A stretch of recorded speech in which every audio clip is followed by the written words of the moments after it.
La question de la bénédiction matérielle, même financière, et la question de la malédiction matérielle ou financière est une question un peu délicate. Je crois qu'il faut dire que dès le début de la parole de Dieu, dans l'Écriture, Dieu promet à l'homme la bénédiction. Il a créé l'homme pour que l'homme soit heureux sur la terre. Il est toujours souligné dans le texte de la Genèse, qui parle du début de l'humanité, que Dieu a donné à l'homme tout ce qu'il faut pour vivre heureux et pour le bénir. Et il me semble donc juste de dire que ce que Dieu veut, c'est notre bien, c'est donc notre bénédiction. Alors, cette bénédiction s'accompagne bien sûr, comment est-ce qu'on va dire, de règles du jeu. C'est que la vie sur la terre, eh bien c'est une vie que nous devons vivre selon les commandements de Dieu. Nous ne pouvons pas vivre n'importe comment. Et Dieu, au début de la Genèse, souligne qu'il a donné de la nourriture pour tous les hommes, afin que tous puissent bien vivre. Il a donné le jardin d'Éden, pour que chacun y trouve les fruits qu'il faut et tout ce qu'il faut pour bien vivre. Et ça, c'est pour tous les hommes. Et donc, que cette vie commune sur la terre doit s'accompagner aussi d'une éthique, d'une morale qui permet la distribution entre tous les hommes.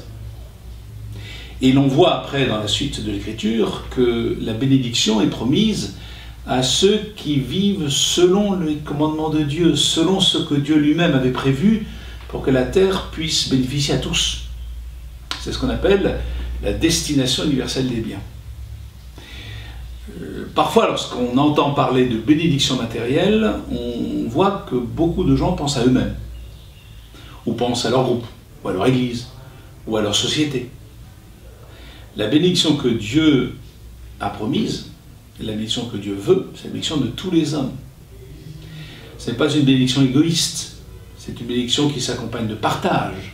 Déjà dans l'Ancien Testament, il était question du jubilé, où l'on partage les choses, où l'on enlève les dettes. Les questions du sabbat de la terre, qui rappellent que Dieu est le maître de la terre et que c'est lui qui donne la bénédiction. On voit dans l'histoire de l'Exode, l'histoire de la manne, où Dieu donne la nourriture nécessaire à tous, et chacun devait prendre juste ce dont il avait lui-même besoin, et pas plus, pas moins. Dieu veut que les hommes soient heureux, bénis, d'une manière égale, et cela au travers d'une juste répartition des biens. Donc je crois qu'il ne faudrait surtout pas confondre bénédiction matérielle voulue de Dieu et égoïsme de certains qui s'accaparent les richesses pour eux-mêmes et qui regardent d'un œil assez distrait la pauvreté des autres, parfois au sein d'une même communauté. Certains vont dire « je suis béni de Dieu parce que j'ai » et ne se rendent pas compte qu'à côté il y en a qui n'ont pas. Et cela, je pense que ce n'est pas de la bénédiction voulue de Dieu. Et s'il y a bénédiction voulue de Dieu, c'est pour le partage commun. Alors il me semble, ce premier point, me semble important, c'est que dès le début, lors de la création, Dieu veut bénir les hommes.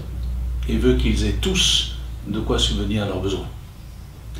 Alors c'est aussi vrai qu'après il y a eu la chute, l'éruption, à cause de la révolte des hommes, de la malédiction dans la vie humaine.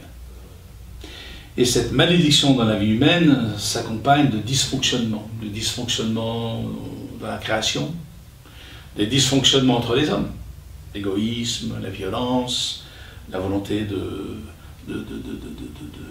soumettre les autres, et l'on voit tout cela, disons, se préciser au fil des pages de la Bible. Il suffit de lire un journal pour se rendre compte que la réalité du mal, la réalité du péché est bien présente sur cette terre. Alors, c'est une des choses, je crois, les plus tristes, de se rendre compte que le mal est là. Le mal, c'est ce qui a comme conséquence la mort. Le mal, c'est ce qui a comme conséquence l'égoïsme, l'orgueil, la violence. Et que dans notre monde, il est très difficile de mettre en pratique ce que Dieu désire que l'on mette en pratique pour que tous puissent jouir de sa création.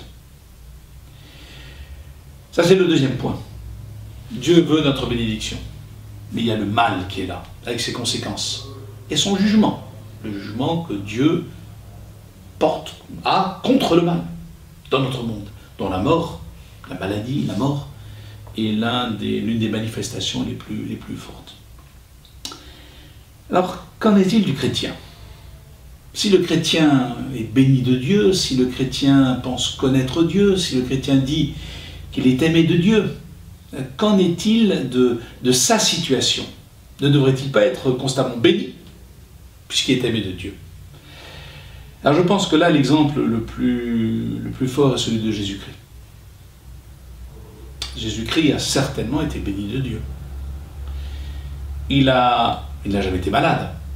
Il a guéri des malades. Jésus-Christ est l'exemple de ce que Dieu peut faire. Mais Jésus-Christ a aussi connu le chemin de la croix. Jésus-Christ a vécu dans un monde où le mal est présent. Et il ne faudrait pas penser que le chrétien peut échapper à cela. Le chrétien vit dans un monde où le mal est présent. Et son témoignage doit être le témoignage de quelqu'un qui sait se mettre au niveau des gens qui souffrent. Et cela est tout particulièrement vrai dans l'Église, dans la communauté chrétienne. Je ne peux pas m'approprier la bénédiction de Dieu. Jésus-Christ ne l'a jamais fait. Jésus-Christ n'a jamais fait de petits miracles pour lui. Il a toujours guéri les autres. Il a aimé les autres. Il s'est donné aux autres. Et je crois que quelle que soit la bénédiction qu'on peut avoir par son travail, la bénédiction matérielle, par ce que l'on a, eh bien nous devons avoir le souci de l'autre, et en particulier du frère et de la sœur dans la foi. La communauté devrait être un lieu de partage, un lieu de communion, un lieu où on a le souci de ceux qui sont blessés par la vie. Et c'est aussi un lieu où l'on doit apprendre à mettre en pratique la volonté de Dieu, valoriser le travail, apprendre le sérieux de la gestion, reconnaître que c'est pas toujours facile, mais de faire face à la difficulté avec dignité, ne pas simplement se laisser aller, ne pas voler, travailler de ses mains, être heureux de faire du bien aux autres. La communauté chrétienne est un lieu où la plus grande bénédiction, c'est certainement de pouvoir partager avec les autres les bénédictions que l'on a. Ne pas être un esclave de la pauvreté, comme si la pauvreté était en soi un bien, c'est jamais le cas. Ne pas être quelqu'un qui court après l'argent, après la richesse financière, mais être quelqu'un qui est droit, qui sait travailler, qui sait mettre de l'argent de côté, qui sait nourrir sa famille, qui sait faire du bien à ceux qui l'entourent. Quelqu'un qui a le souci des autres. Et je crois que l'exemple le plus glorieux, eh bien, c'est Jésus-Christ. Il nous faut apprendre à vivre comme il a vécu et comme l'Église des premiers siècles a vécu, dans le souci du partage. Voilà en quelques instants ce qu'on peut répondre, j'ai bien des choses à dire. Mais là, ça prendrait trop de temps.